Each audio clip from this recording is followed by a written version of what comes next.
Today is July 18th, 2025, and you're listening to Space News First Up. Discover your next mission in the space industry with the Space News Job Exchange. Visit spacenews.com/jobs to find top aerospace roles and connect with leading employers. And for employers, use discount code JOBEX for 15% off your next purchase. Here are today's top headlines in space. The Senate confirmed Space Force General Michael Guetlein on Thursday to lead the Golden Dome missile defense system. Top House Democrats are accusing NASA of illegally impounding funds and taking steps to prematurely implement the fiscal year 2026 budget proposal. And the next New Glenn launch will carry a NASA Mars mission. First Up is produced by Space News, the industry standard for professional space journalism. Visit spacenews.com for breaking news, policy updates, and original analysis. We begin today with news that the Senate confirmed Space Force General Michael Guetlein on Thursday to lead the Golden Dome missile defense system.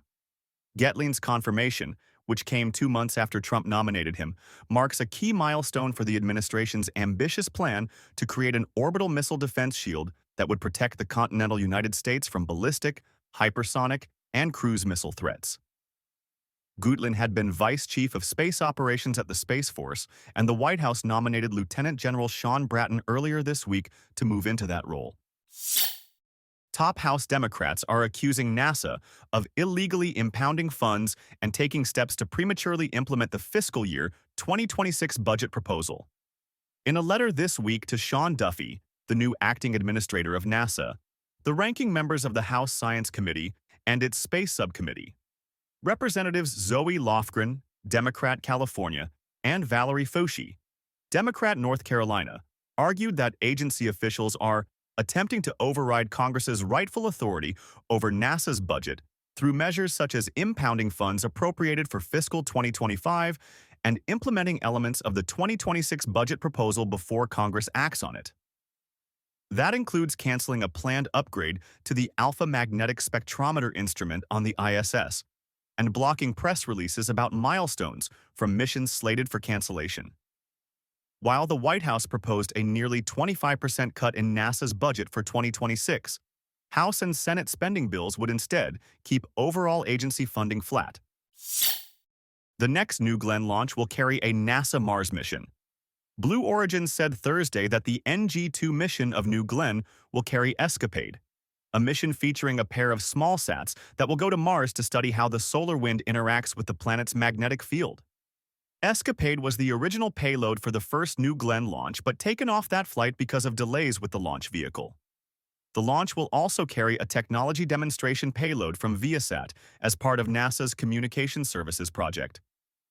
Blue Origin did not give an updated launch date for NG-2, but the Escapade smallsats have yet to be shipped to the launch site, suggesting the launch may still be months away. Share your company's news with the entire space industry through Stellar Dispatch, the press release service from Space News. Learn more and use discount code SD2106 for 15% off when you submit yours at spacenews.com/stellardispatch. In other news, India's NDTV reports that Starlink could begin services in India by the end of the year. SpaceX has received all the regulatory approvals needed for those services, but is still awaiting a spectrum allocation to begin at least trial services, which is expected in the coming months. SpaceX is also staffing up an India office for Starlink, including soon hiring a CEO for that office. Shetland News reports that the founder of SaxaVord Spaceport in the Shetland Islands is stepping back from the project after a terminal cancer diagnosis. Frank Strang said he would step back but not down from his work at the spaceport after being told he has 6 months to 2 years to live. He worked for years to develop a spaceport at a former Royal Air Force radar station on the island of Unst. The facility is now a licensed spaceport but has yet to host an orbital launch attempt. German company Rocket Factory Augsburg is working to perform the inaugural launch of its RFA-1 rocket there before the end of this year.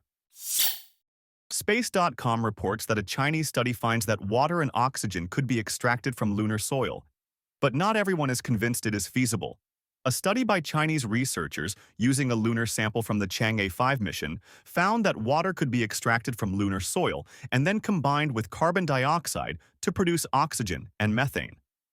The approach, the Chinese study says, needs only solar power to heat the lunar regolith and a source of carbon dioxide, such as from the exhalations of astronauts.